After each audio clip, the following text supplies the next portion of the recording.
Israel ordering a complete siege of the Gaza Strip as they rain bombs down on the Hamas terrorists. Trey Yingst has been on the ground in Israel all day and literally had to take cover multiple times.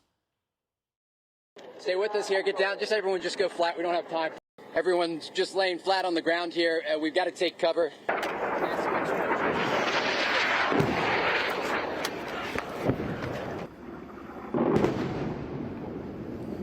You hear that explosion? That's an interception. Another time they're trying to overwhelm the Iron Dome again. I can see them coming off the Gaza Strip from multiple locations. Just hold on.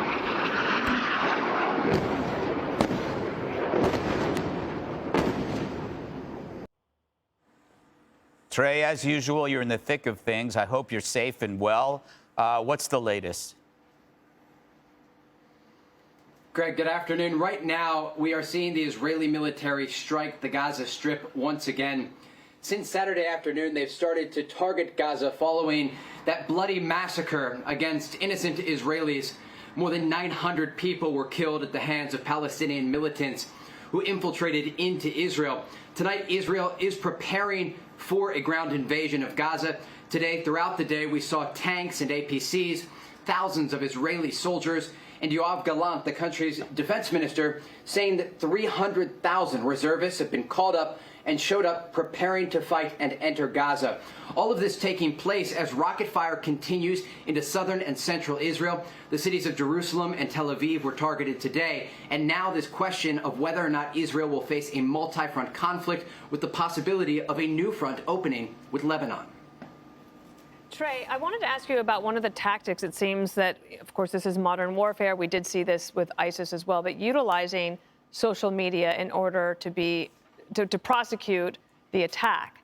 And I was learning a little bit more today about how some of these terrorists would take the victim's phone, film what they were doing to them, and then post that to their social media feeds. And you've covered many conflicts, but this seems to me a little bit of a different tactic and a terrible one, but at least it does give everyone a chance to see what this evil really looks like.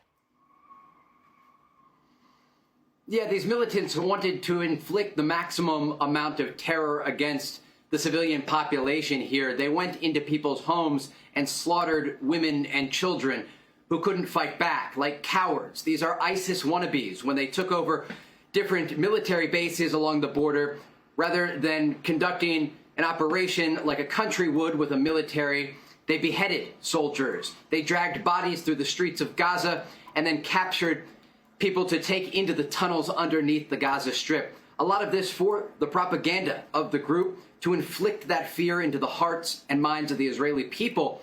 And they were able to do that. But what they didn't understand is that by doing that, they would mobilize an entire country against them. And that is what is taking place today.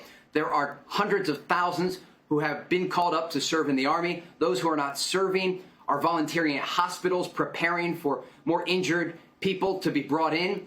And even restaurant owners, they're bringing food to the Gaza border to soldiers and to civilians. Everyone is pitching in where they can because they understand, while it has been a bloody and violent past 2 days, this could and likely will just be the beginning of a massive ground war in the Middle East. Trey, Charlie Hurt here. Amid all of your amazing reporting, one of the most haunting details was your description of these Hamas terrorists going house to house and finding families cowering in safe rooms. And if they couldn't break down the door to get to the families, they would just light the entire house on fire. Do you have any sense of how many people died that way? And is that a tactic that we've ever seen before? So the majority of people were killed when these militants entered these communities along the border. This is a tactic that is unheard of in modern warfare, such an extremist way to slaughter innocent people. And again, that was their way of conducting themselves in southern Israel. They're still in the country, holding territory, according to Israeli Prime Minister Benjamin Netanyahu.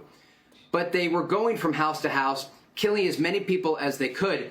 And today we got new information from one of the communities called Be'eri along the border. And it's a community with about 1,000 people that live there, and more than 100 bodies were recovered today. 10% of their population killed at the hands of these militants. And again, these were not people that were on a military base. They were not engaging them in a gun battle.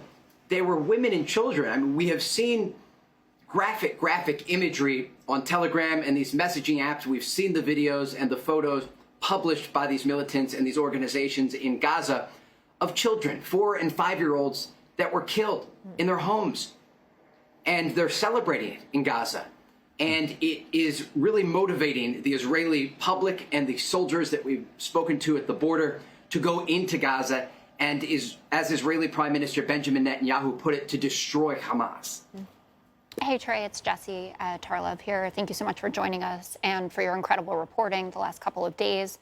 I'm curious if you could shed some more light on what a ground war would look like. You mentioned that this would spread to the wider Middle East. Is there expectation of boots on the ground from other nations? Where do you think the coalitions will end up going? We've seen Saudi backing off a little bit in terms of their support for Hamas versus Israel.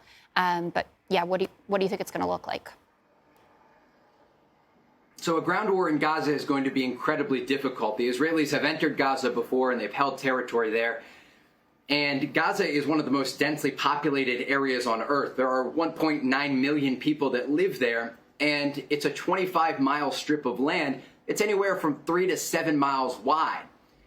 And so they're going to enter the Gaza Strip, and they're going to be immediately engaged by Hamas and Islamic Jihad militants, along with other smaller Palestinian factions. And it will be incredibly difficult because they're fighting on their turf, and they're fighting an urban battle that will involve RPGs, small arms fire, the continuous rocket fire into the border communities and deeper into Israel. And so that's part of what the ground war would look like on the southern front. And there will be a constant insurgency against the Israeli forces if they decide to stay there for a long time. Even civilians who support the cause of Hamas could get involved in that fighting. Now, on the northern border, a ground war would be much more challenging. We have been into the Hezbollah tunnels along the border between Lebanon and Israel, and the infrastructure there is more significant. The weaponry is more significant. Off in the distance now, I can hear those Israeli airstrikes continuing along the Gaza Strip.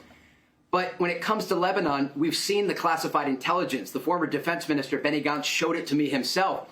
The Israelis had mapped out where Hezbollah keeps their precision-guided missiles and the rockets. All of them are aimed at Israel, and there are thousands of different positions. And so the war with Lebanon and the war with Hezbollah is really the larger 30,000-foot view concern for Israel. Trey, Janine Pirro here. You know, the Hamas, and I prefer calling them terrorists and not militants, but they've indicated that they will execute one hostage for every Israeli strike. Moving forward, I don't know, and maybe you do, how Israel will handle this. And there's also a second part of this. If there is a war in the Golan Heights, the northern border, where Lebanon is, do other countries then get involved? How is Israel in a position to defend herself, especially since I'm hearing that the Iron Dome is kind of being stretched in terms of its strength because they're shooting missiles, some of which are duds that start to wear down the dome. So that there is this concerted effort, again, in this kind of coordinated, militaristic way that they're handling this, where Israel is truly on the defensive. Yeah, this is part of the issue, is that they're dealing with two separate fronts and two different groups of fighters. And already today, Hezbollah militants tried to cross into Israel and were engaged in a firefight with the Israelis.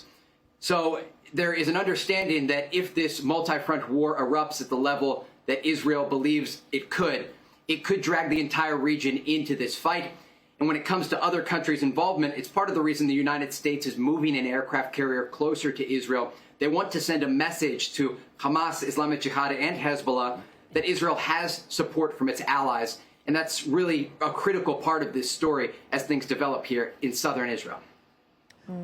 Trey, thanks so much. Hey, Sean Hannity here. Hey, click here to subscribe to Fox News YouTube page and catch our hottest interviews and most compelling analysis. You will not get it anywhere else.